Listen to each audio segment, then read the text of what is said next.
And today we do not have just one person, but the whole team, the RAAS project team. And it's Katharina, Linda, Janina, Caroline, and Anne-Claude. And the topic we're going to discuss is how to support the cultural journey of refugees and volunteers. And what we have just mentioned, that it is very important that we've got this balanced view on the processes, because it's not only one part, refugees and people temporarily hosted, but also the volunteers who have been always the first entry point for many people, and their supporters throughout the process of adaptation or sometimes integration. So we have decided that we would like to have a rich discussion. And for the sake of this rich discussion, we decided to kind of compromise or sacrifice presentations. But this is a wonderful group, a wonderful team of 5 people. And as you know, obviously you have read the invitations. So if you would like to contact them after this meeting, please do. And if you would like to read in details their professional credentials, also come back to our invitations. Now, I would like just to pass over to the RAAS team and to start this discussion. Thank you, Victoria, again so much for inviting us here today. And we are honored to share our ideas. We're very keen to hear what others are thinking. Obviously, we're aware that others might be already involved in this type of work and can share their knowledge and experience with us as well. So we really look forward to any comment, thoughts, insights we can generate today. So yes, exactly as you said. So we are a lovely bunch of people who are interested in this topic of how we can support refugees and people who seek asylum by particular focusing on the volunteers. But just to clarify, so we have Anne-Claude present here, who was a past president from SIETAR Switzerland, who actually contacted me, I think in 2018, about whether we can join and just discuss and exchange some ideas about this, because this is when we started building up the RAAS project in the UK. And it was a fantastic first discussion that we had, Anne-Claude, and since then we are in touch. So Anne-Claude is the leading force within SIETAR Switzerland and surroundings. And I'm also here with the lovely committee members, also the co-lead Janina Neumann, who is very supportive with regard to the project in the UK, Caroline and Linda, who are an utter force for the RAAS project in the UK. They have created the handbook, if you have seen this, which is published on the RAAS website from SIETAR UK for UK hosts of Ukrainians. So if you want to have a look, they were the leading minds behind this work. But what we're talking about, so we use some funny terms just to save some time. One of this is RAAS. So RAAS comes from an acronym trying to describe person who seeks asylum and refugee. So this is where this term comes from. And just so that we're all on the same page, what we're talking about, a person who seeks asylum, at least with regard to the UK context, is someone who has fled, however, who is currently in limbo. They're waiting for having their asylum application accepted. So they don't know whether they can stay in the country they have currently sought sanction or not. However, a refugee is a recognized asylum seeker. So that means these people have the right to maintain in the country, they're protected, they can work, they can actually settle down. So this is a different level of stress that people are experiencing in their journeys. So this is obviously very different to immigrants. Sometimes in the literature or maybe in the general conversation, you have heard expatriates, maybe you've used it yourself. This is not what we're talking about today. So an immigrant is someone who shows with their own intention to go abroad, maybe for work, maybe for study, but they're going for other reasons. They're not being forced out of their current country. So RAAS is the term, and we talk about persons who seek asylum and refugee. That's what you're going to hear a lot in this conversation today. So what is this RAAS project then? What are we talking about? So a couple of years ago, with everything that was happening around the world, with the war in Syria, for example, we as SIETArians, we felt we need to do something. We have this lovely group of experts and motivated people, and we thought this expertise needs to be put somehow into a format to support communities facing all the new inputs and cultural changes that are coming through more migration and refugees arriving. So in SIETAR Switzerland and also in SIETAR UK, we started putting together those RAAS projects or initiatives. And when we did so, the underlying assumption in this, which Victoria mentioned in the beginning, is we think of it as a two-way process. We don't expect and actually target mostly the people who seek asylum or the refugees. A lot of it comes from the volunteers or from the home country nationals, because they're the ones who are in power, they're the ones more privileged, they're the ones who have the access to the national culture people have arrived to. So we really want to focus on them as well. And two specific examples we're going to talk about today is a 3-session online training, mainly informed through COVID, that it turned out to be online, that we do in the UK. We run this a couple of times during the year. And Anne-Claude is going to talk about her experiences with their intercultural support for project coordinations, but also their one-day training of student mentors and refugee mentees. So it's a university context where this had happened, and a big group of students that attended, but mostly refugee mentees. So she can tell us about that. If it's not something we're going to talk in detail about today, but if you're interested in what research in general informed how we structured the trainings, have a look at this fantastic meta-analytic paper, because it tells us a lot about when trainings work and when they don't really do what we hope them to do. And this gave us a lot of ideas of how to structure our projects. But to give you some theoretical input of what we base the training on, because obviously that's what we wanted to do today. One main underlying theory is the theory of acculturation. This was proposed a long time ago in anthropology by Redfield and colleagues in 1936, and then later was expanded towards this area of psychology, which is where I sit. I sit in psychology. And the idea of the theory of acculturation is simply that when members of different cultural backgrounds meet, they can experience changes in their cultural identity, beliefs, values, and behaviors. So it's simply the fact that through contact, something might be happening. That's a very simple process, but it simply says someone can experience change because of encountering another culture. And this change might happen at the group level. So we look at institutions, but also at the individual level, how I as an individual might change because of this encounter. Now, what was a big breakthrough was the idea that rather than expecting that someone who seeks asylum, for example, only has the chance to completely immerse themselves in the new culture. So as a person who seeks asylum, they have to become British 100% or completely reject the British culture and stick to their heritage culture. Actually, what was introduced was the bidimensional model, which then coined the term integration. So integration is often being misused in the public discourse and willingly by politicians. Integration is not assimilation. Integration does not mean that a person who seeks asylum is only immersing themselves in a new culture and completely rejects the heritage culture. That is not integration. Integration means you have both. You have connections, identity, values, you're engaged in both, you're associated to both. All your cultural sources to the new culture that you're now settling in, as well as the culture you're coming from. What we know from hundreds, thousands of papers on this topic, across different groups, so economic immigrants to refugees and people who seek asylum, is they prefer the integration strategy. That's their most preferred strategy that they want to follow when they come into a new culture surrounding. Often also what is being found that when they can actually follow an integration strategy and they prefer to do so, this is associated with the best or most beneficial outcomes for them.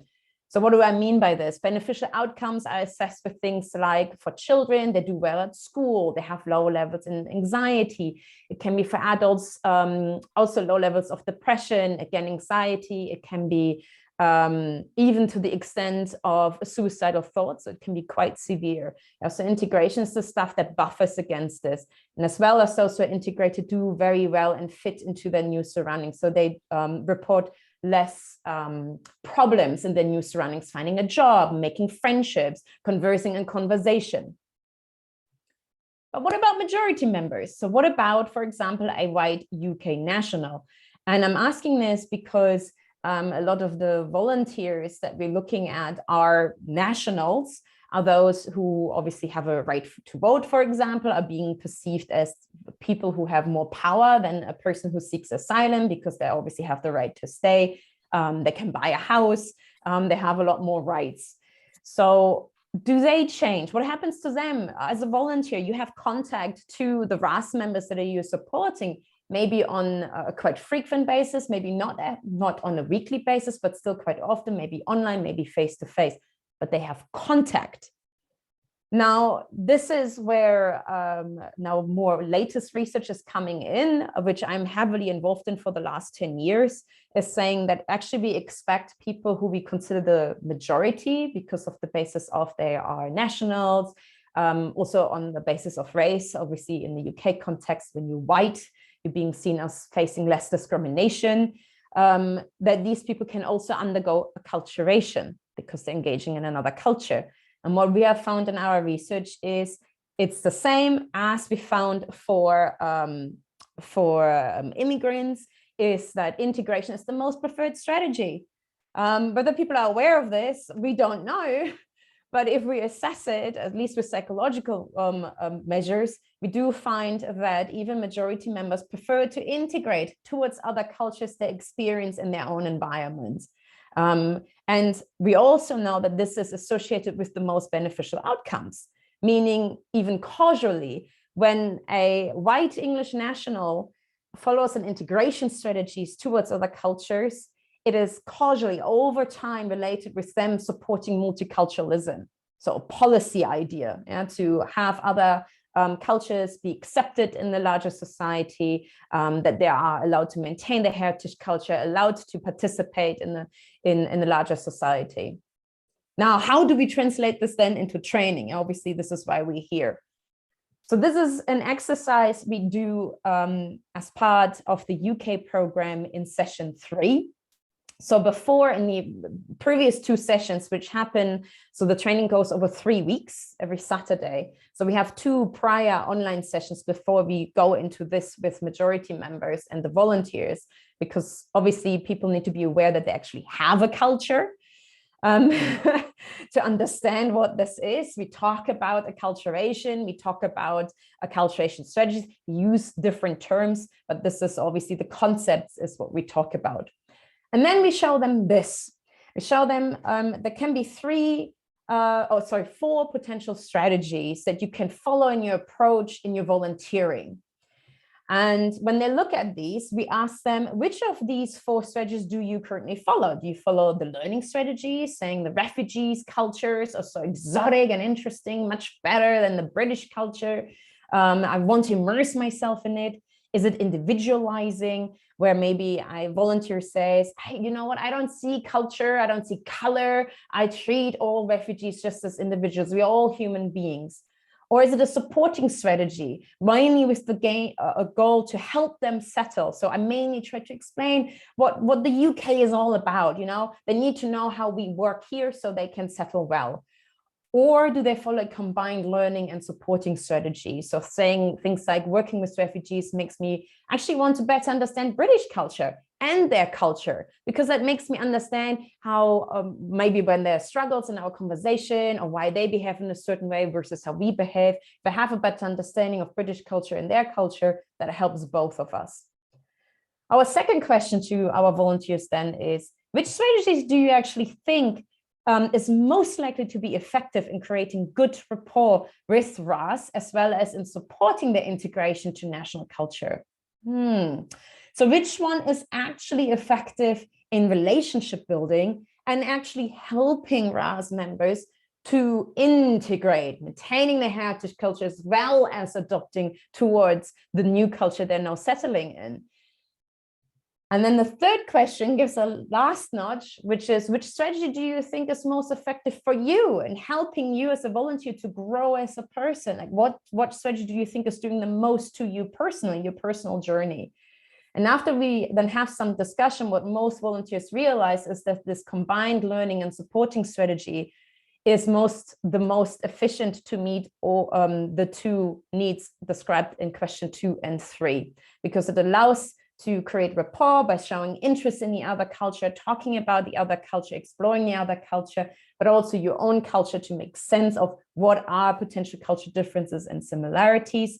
So obviously it helps with rapport building. It helps the refugees for integration because they gain a better understanding. And if you are, for instance, ignoring cultural differences, you're not engaging in what is the reality. The reality is that there are cultural differences, and the reality is also that because of group memberships, refugees are being treated differently. So if you deny this, you are unfortunately enabling discrimination of the systems towards them. A second theory and exercise that we are employing throughout all the sessions is reflective learning. It's probably something you're very, very familiar with. So simply the intentional attempt to articulate and put together to summarize key lessons taught in the volunteer's own experiences. So you might be familiar with the DIE model, the ODIS model, or the OSEE model. So the observe, state, explore, evaluate, very famous from Dala Dierdorf, where you separate what was the situation, how did this make us feel, what were your thoughts, and then actually reflecting on as well, why did you thought this? Maybe there's a different way to interpret the situation. One that we follow, and I think I saw Helen joining us before, Professor Spencer Oate, we use her 3R tool, which you can access. It's free, it's on the website. Because it's very, very detailed. So we give it in a handbook to our volunteers, and we ask them to do reflections for each session. And this is what this looks like. So before the first session, the second and the third session, we ask our volunteers to engage with this, especially with the first two questions. So look at an intercultural encounter that you had. So with a refugee or a person who seeks asylum that surprised you, or that you found unusual, puzzling, irritating, upsetting, very pleasing, or significant in some way related to cultural differences. So they are asked to write then about a factual report, so describe the setting and so on. And then the second part, the personal reflection on what happened, so reasons for your own personal reactions.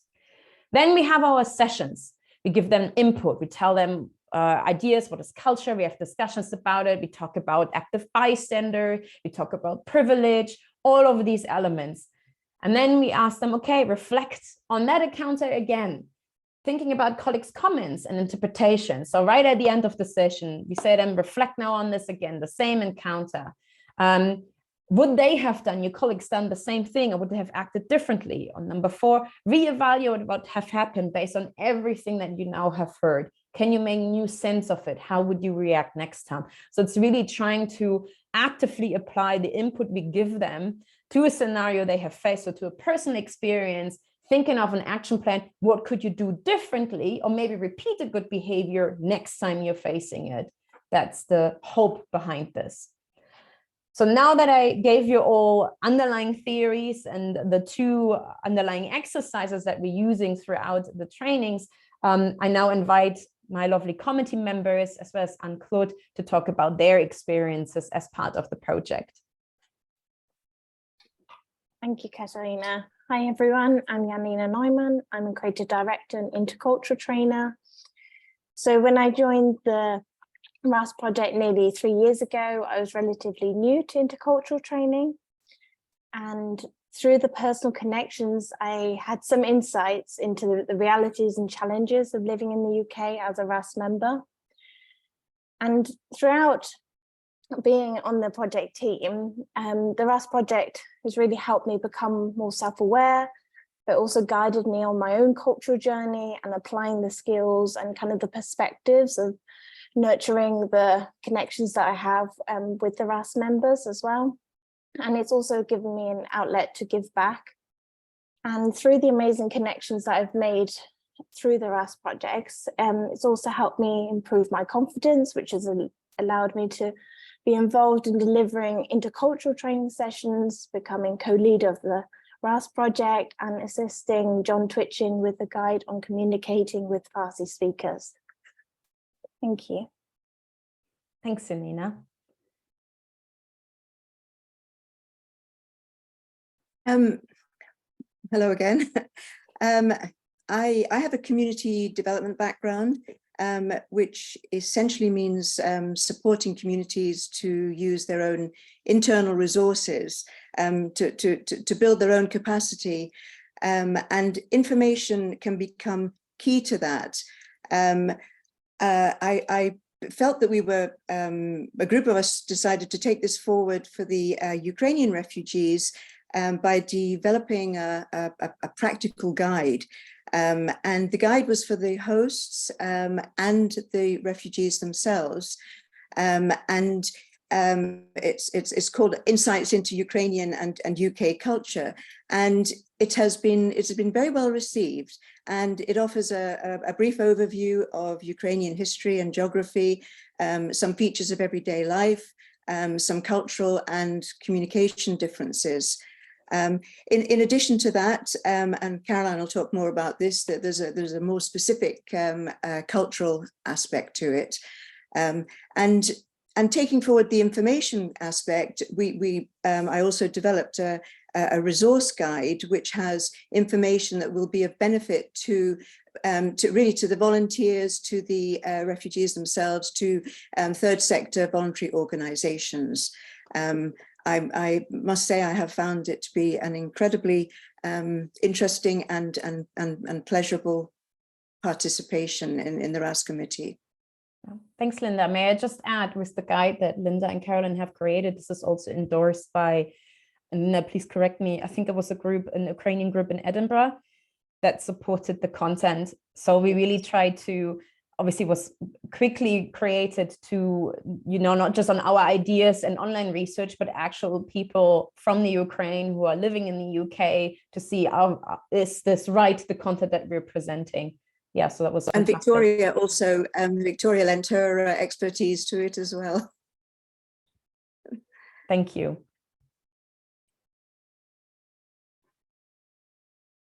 Okay, so hello everyone. I'm Caroline Lowish. What I would like to share with regards to the project is how it's become really quite organic in nature, in terms of we are constantly looking for opportunities for us to be able to engage with volunteers and other publics.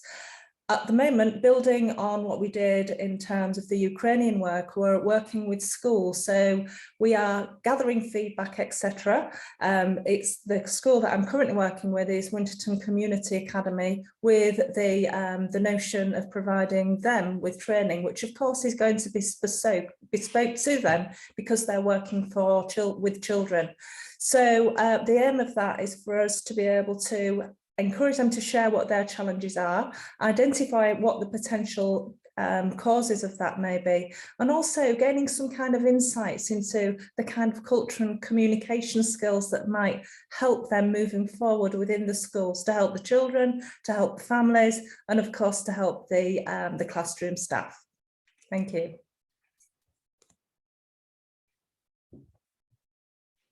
Hello, everyone. My name is Anne-Claude.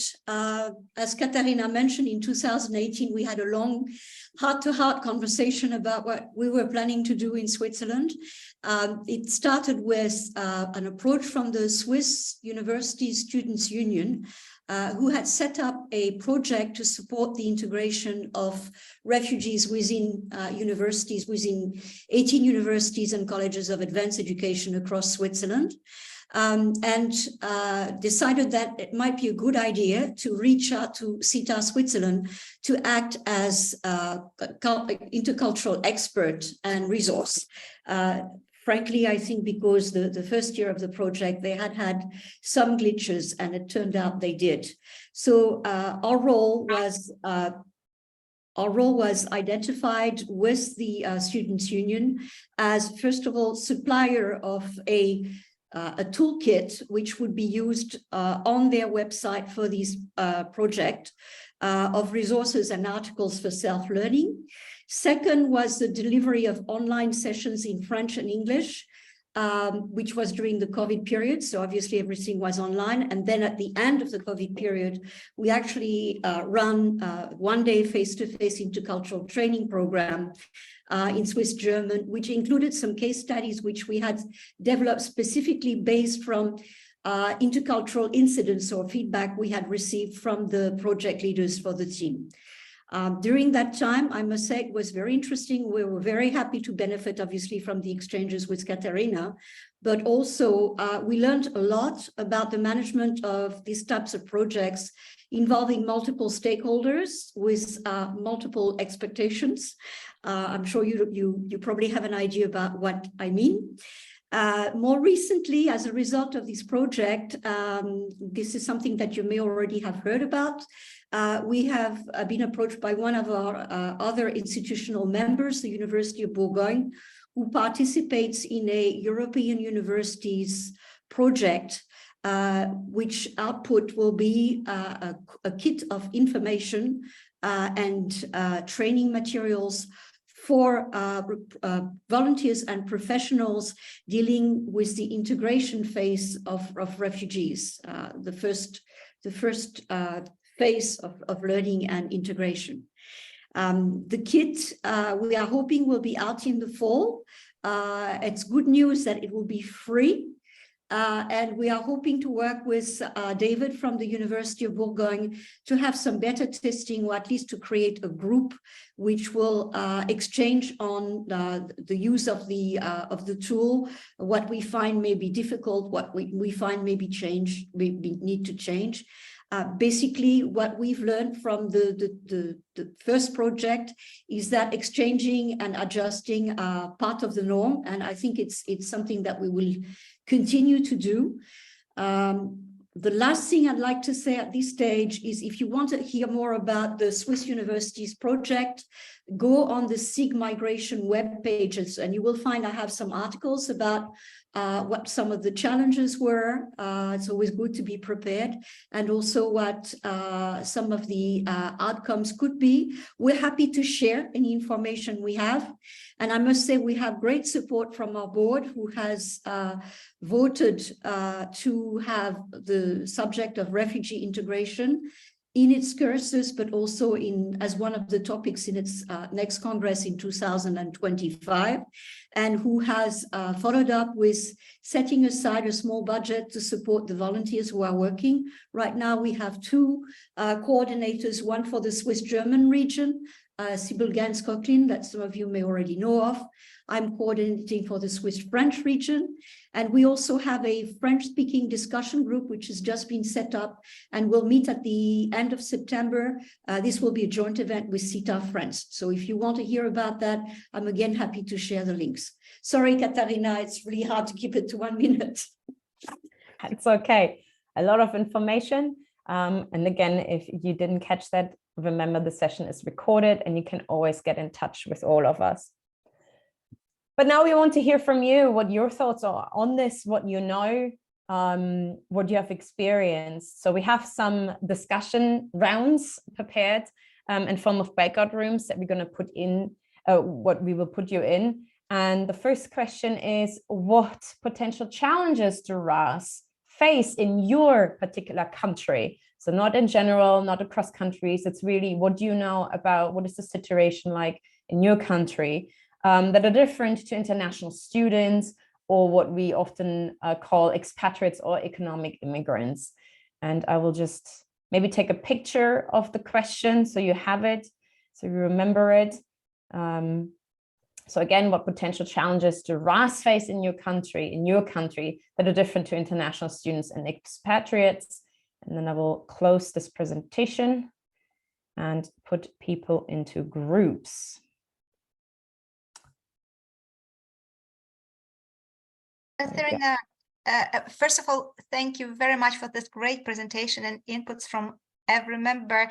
And now we are going to work in the breakout rooms. When we come back, so do a report what we have discussed, or so how would you like to organize that after the breakout rooms?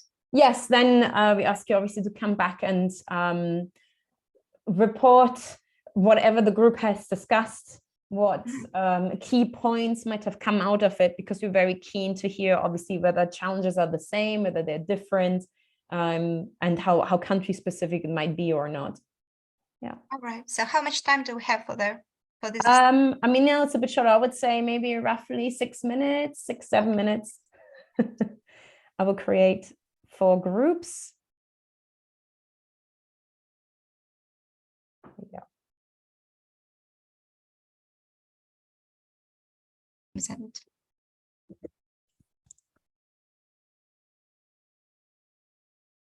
Right, we have everyone slowly returning.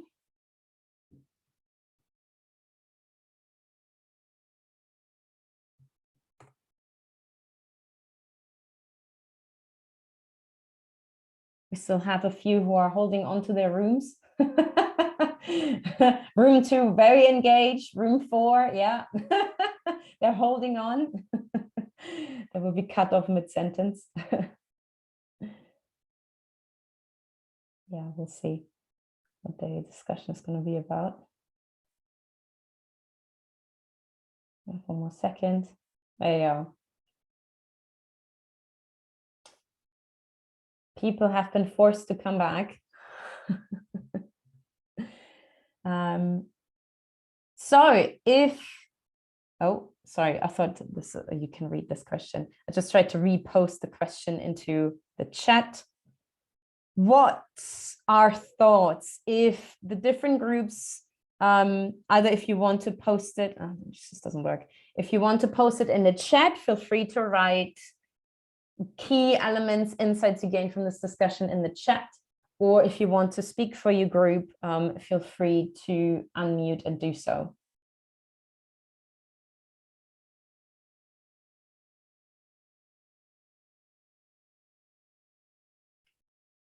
Or if you maybe deviated from the main question, which happens too often.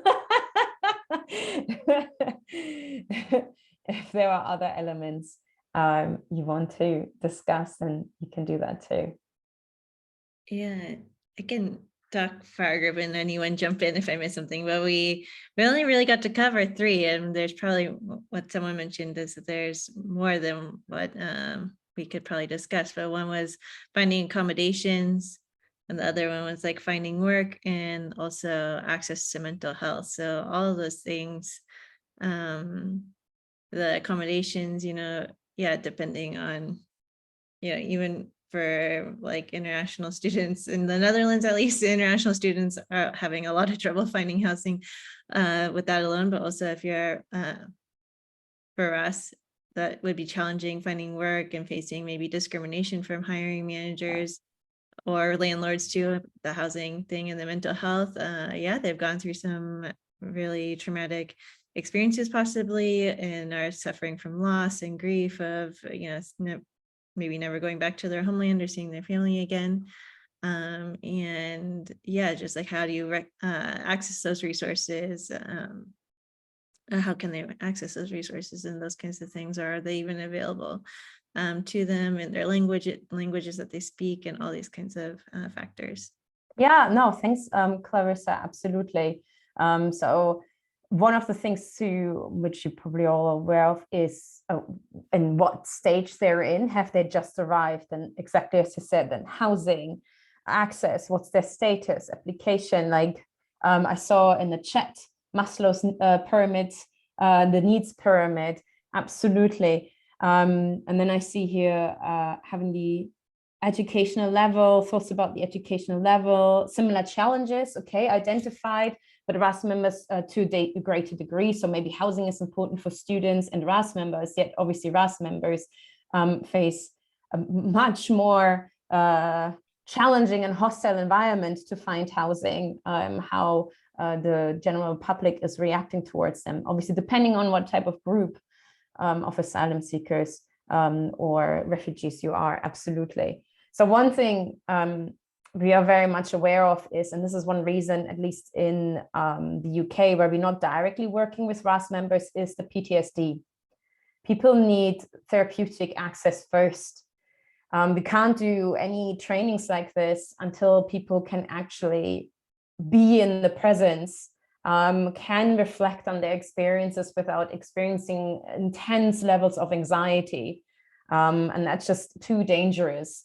And we are not, even though I'm a psychologist, but I'm not a psychoanalyst or a therapist. And we don't want to cause harm, which could potentially happen. But having said this, all the challenges that you're mentioning, housing and access and facing discrimination, still relates to also culture and intergroup relationships. So it still is something that we as intercultural trainers can address in our trainings. And again, that is what we're advocating for. Look at the volunteers. They're the first source. They're currently not facing the problem of the housing and education access and so on. They're not at the survival stage, but they're the access to the culture, because finding housing is still associated with culture. How you speak, where you find resources, how you apply, that a landlord accepts you and is not discriminating you. It's all in the end going down to cultural perceptions, what is polite, what isn't polite, all of these elements. Yes, so thank you for these insights.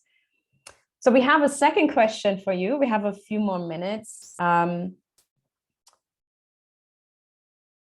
which is actually focusing less on the RAAS members, but more on the volunteers.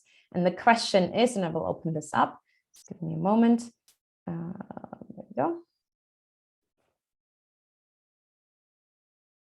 So we're moving to the volunteers, and our question to you is actually, what potential challenges do volunteers face who support RAAS in your country? So what do you think, what are the challenges that they are facing whilst they are in their role, supporting, helping, being in contact with RAAS members? What do you think are they facing? And again, I will post the chat into the groups as well via the lovely broadcast function.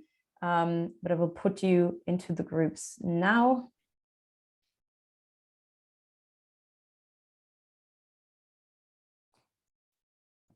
There we go. It's the same. Okay. So I think, Victoria, if I understood the order now correctly, before we come to discussions, because we know we are approaching the full hour, I think you first wanted to announce when the next meetings are happening. Yeah, that's right. That's correct. Because I mean, the next meeting will be in almost 1 month, and Cindy, my dear colleague Cindy, will announce the next DMeetUp, which is on the 4th of September. Thank you, Victoria. Yes, the next meeting is the 4th of September. It's 3 o'clock in the afternoon, or 1500. It will be presented by Grant Douglas and Bastian Kunzel, and their topic is empowering change makers for a better society.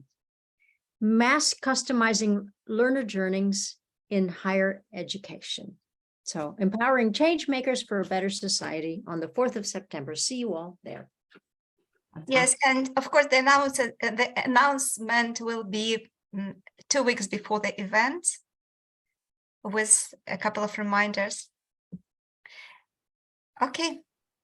Thank you, Cindy. Katharina, the floor is yours again. Yes. So what is everyone's thoughts? So again, the question that we sent you out to discuss was, what potential challenges do volunteers face who support RAAS in your country? What are your thoughts? What did you talk about? Again, if you want, you can put it in the chat, or you can unmute and tell us what your group was discussing. I can see Carolyn posted something. Having the feeling of self-doubt as a volunteer, having the skills and empathy make a difference. Empathy fatigue, yeah. Risk of burnout, absolutely. Shall I say something? One of the issues was structural, if you like, that sometimes in some countries, refugees get moved from city to city, from accommodation to accommodation. And just as the volunteer feels that they're starting to make some headway to develop trust and relationships with the refugee, they're moved on. And that is very, very dismaying for them. And then there's this also the feeling of that they should be able to do everything. You know, this feeling of despair when they don't manage to solve a problem, and that can also lead to sort of like internalized mental trauma themselves. You know, volunteers can end up absorbing the sort of pre-migration trauma that the refugee has experienced. Yeah, thanks, Linda. Absolutely. Just reading out to add to this, what's posted in the chat. Thanks, Janina. Managing expectations, exactly, setting boundaries, absolutely. Cultural differences and misunderstanding. Yeah, that's why we need training. Identifying support to be able to signpost to RAAS members, exactly. So they actually know where resources are, acknowledge volunteer limitations, again, expectation setting, yeah, absolutely. Compassion training would be supportive, yeah. Adjusting language level, yeah. So you see, so bring them in. I'm still looking at it. Yeah, with white savior complex, absolutely, Charlotte, thanks for that. So the underlying themes are, one is health, mental health. As you said, we have compassion fatigue, potential burnout. You have to set the right boundaries. I'm doing the right thing, feeling guilty. The stories that you hear are transferring potentially onto you. So this is often known as compassion fatigue, which is a mixture of burnout and secondary post-traumatic stress disorder. And on the other hand, actually what this relates to is, and this is something we try to touch on now more in our training, is that volunteers realize where often this frustration is coming from, also what Linda was mentioning. They're working in a system and they're realizing that even their own privilege as majority members is at a limit. They realize what it actually feels like to be helpless, to run against systems. To now imagine obviously how it must be for a refugee that experienced the same thing 100 times more severely. So something we now start to try to focus on more in our reflective task is to really make them aware you are reaching your boundaries. You're not used to this. You're used as a majority member, probably a white majority member in your national culture, to always get access, to get the things you want. And now you're realizing there's a boundary. It's stopped, it's structural, and you can't do anything about it. At least it feels like it. So what else can be done about this? How can you move in those boundaries? How can you not lose your energy and your motivation for it? That is definitely something that we start to touch on it. But yeah, I see more difficult to help them with bureaucracy. Yes. Issue of infantilizing refugees. Absolutely. Thanks, Linda. Not knowing about all the administration support system. Yeah. Being frustrated. We hear that a lot. We hear that a lot from volunteers. Like, I feel frustrated, running against the system. They're not working how they should. Yes. This is because for the first time you realize that there are boundaries. That, you know, you can't work against this. This is where your power is stopping. You're running against the wall. So we try to figure out, but what can you still do? Where do you still have power? What can you still influence? And we had, just to end on this, because I see the time, we had a really fantastic meetup 4 weeks after we did our training this year. And 2 volunteers that came up. One of them, he was very concerned about what is happening in Sudan. And he said, well, what he took from the training was, you know, to look also at where he can push a bit in structure. So he was proactive and reached out to the council and said, maybe Sudanese refugees are going to come, or people who seek asylum, and we need to have a welcoming atmosphere. What are you doing as a council? Like, he was proactive. He went out there to the system and said, come on, I'm a part of your neighborhood. I'm part of this council, and I want you to be supportive of this. There's a small Sudanese group already here. What are you as a council doing to support them? And that was fantastic, because it is something that is in their power. So absolutely. Yes, UK host feeling unappreciated. Thanks, Carolyn.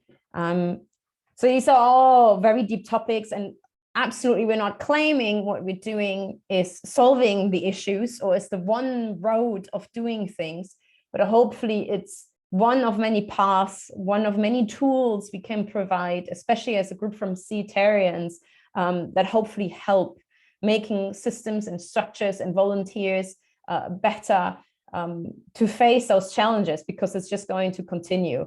And we feel like as SIETArians, it is something we can do that is in our power. to provide. So hopefully today gave you some food for thought, some ideas. If you want to create your own local initiatives, we're more than happy to help. Again, we have materials. It's all outlined on the SIETAR special interest group migration, what the procedure would be if you want to have PowerPoint slides, the handbooks that we use. It's all possible. We can have discussions. So please do reach out. And if you have any questions, you can also always get in touch with us. And as Victoria also mentioned, the PowerPoint slide will definitely become available to everyone. I guess you send it around in the newsletter again. Yes. Thank you very much indeed. And I only regret that we've got so many comments in the chat and we cannot address them properly because there is a lack of time. And I was also thinking that when we were speaking about challenges, I think that probably one of the biggest or the most frustrating challenge is that volunteers and refugees sometimes see their roles differently. Yeah, so in terms of, of course, I can not only, but I can mostly speak about Ukrainians, and when they are now in many countries, in many European countries, they report back to me that people who have been very nice to them and they have been trying to help them see them as helpless, while Ukrainians would like to see themselves as powerful, yeah, powerless and powerful. So people are trying to do their best, but their mindset, so their mentality is, oh, these are refugees, these are poor people, they need support, they need everything, I have to do everything, I have to spend all my energy on them. But this is not sometimes true. And again, I'm only speaking now with Ukrainians because I have been, of course, in contact with many of them. And when I ask them, they say, it is frustrating. Those people are trying to do everything which is possible and impossible for us, but we do not really need everything because we are from the country where responsibility is a value. So we would like to do everything by ourselves. And I think that sometimes it is frustrating for both. And when Linda was saying that, of course, people are migrate, they don't want to stay in this place. That's because they are looking for something else. And volunteers might feel frustrated because, oh, maybe I have not done everything. But it's not about them. It's about those people who are going through their life path and learning their own lessons, I think. So it's about something which we can touch or something that we can feel. And this is both, but of course we can discuss that for years. Maybe just something to add exactly to this point. So I just come from a conference that happened in Ireland. I literally just came back last night, and there was some fantastic research. This was one of the keynotes about what is regarded as the good and the bad as a person who seeks asylum, when it fits into our idea, our expectation, which is exactly hinting at what you said, Victoria, which is when someone who flees their country arrives, we expect them, as you said, to be powerless. So we expect them to have post-traumatic stress disorder, to be disoriented, to have issues, to maybe not always communicate, to not always be accessible, to not always show up to meetings, because we expect them to have struggles. Then there comes the intervention, the volunteer, the charity, we help. And then we expect improvement. Then we expect them to get a job and to feel better and to improve, and that we see how their mood is changing, that they're becoming integrated. That's a good refugee. But someone who arrives and their first thing is, oh, I'm going to look for a job and I'm actually okay, because stress and especially PTSD doesn't happen immediately. It doesn't always bubble up with an instant. It sometimes takes a long time. So those who first seem to be completely fine, seem to organize themselves. It's like, oh, they're the ones who are exploiting the system. They're not really a refugee. They seem to be okay. They're not struggling. I don't see them crying. I don't see them having any anxiety. So something is wrong with them. They're not a real refugee. Then there comes an intervention that things are bubbling up, and then they're having the PTSD, and then they're having the struggles. That is a bad refugee. Why are they not working through the organizations and the charities? Why is the intervention not working? So there was some really fantastic research across multiple countries that pointed out that that seems to be, that was a social identity and trauma framework that was presented. That seems to be a common theme, how unfortunately, charities that work to support refugees are still feeding this expectation. Yeah, that's true. And you mentioned the conference you're coming from, and I visited the website, and there is just one more issue which is a little bit dangerous with for me to share, but I will. And I saw that there is, on their website, it was written, I can not say that word by word, but it was written that, we would like to keep away from making the political statements, something like that. And unfortunately, I think that this is not a helpful position any longer, and also for the volunteers. So we live in the times when we have to state our political, first of all, you cannot be out of the politics, even if you believe so. Because politics is something that so this is our life, yeah. And then again, so I was writing a post about that, and I remember this nice anecdote when two people speak and one person says, do you know to which concentration camp we are delivered? And the second answers, oh, I don't know, because I'm not interested in the politics. Yeah, because you cannot be out of the politics at the moment. So any organizations and also the volunteers, they cannot state, and they cannot, they cannot deny the fact that all of us were impacted by all these processes, and we are in the politics, and we have to have a position. But this is, again, so we can discuss that for years and for ages, of course. So it only proves the fact that we need more space and more time to discuss this very important issues.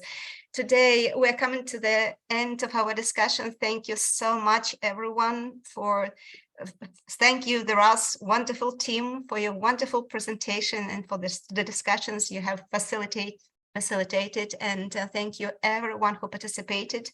I'm so sorry that we cannot listen to everyone today, because I'm sure that all of us have got views, but we'll try to organize another event soon, and probably we can continue. Thank you very much again. See you on the 4th of September. Cindy, remind me again the title of the next meeting. I just tore up the paper. Okay. Then enabling change makers. Enabling change makers. That's what it is. All right. Thank you very much, and have a very nice rest of the day. See you soon. Bye-bye. Bye.